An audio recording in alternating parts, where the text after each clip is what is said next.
রব্বিরহামহুমা কামা রব্বায়ানি সগীরা।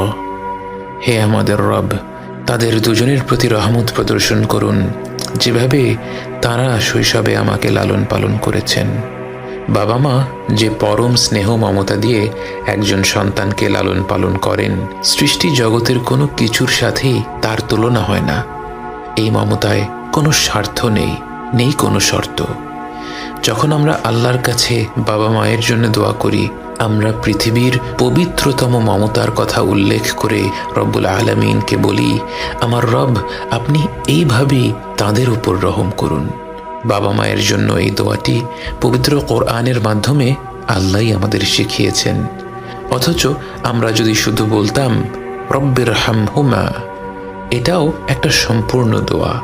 এর অর্থ, হে রব, আপনি তাদের দুজনের উপর রহম করুন। কিন্তু আল্লাহ আমাদের শিখিয়েছেন রব্বিরহামহুমা কামা রব্বায়ানি সগীরা।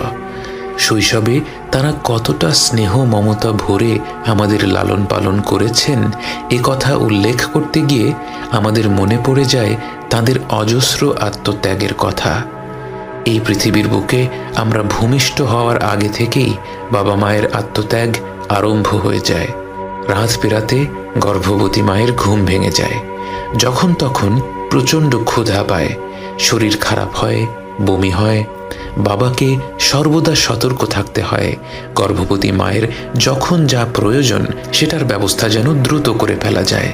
জন্মের পর থেকে বাবা মায়ের সময়সূচি বাচ্চাকে ঘিরেই গড়ে ওঠে। বাবা মা যখন হাত তুলে তাদের রবের কাছে দোয়া করেন, তার কতটুকু নিজেদের জন্যে আর কতটুকু সন্তানদের জন্যে তা তো কেবল আমাদের রবই জানেন। এবং তিনি জানেন বলেই আমাদের শিখিয়েছেন রব্বিরহামহুমা কামা রব্বায়ানি সগীরা। এই রব, আপনি তাদের দুজনের উপর রহম করুন, যেভাবে তারা শৈশবে আমাকে লালন পালন করেছেন।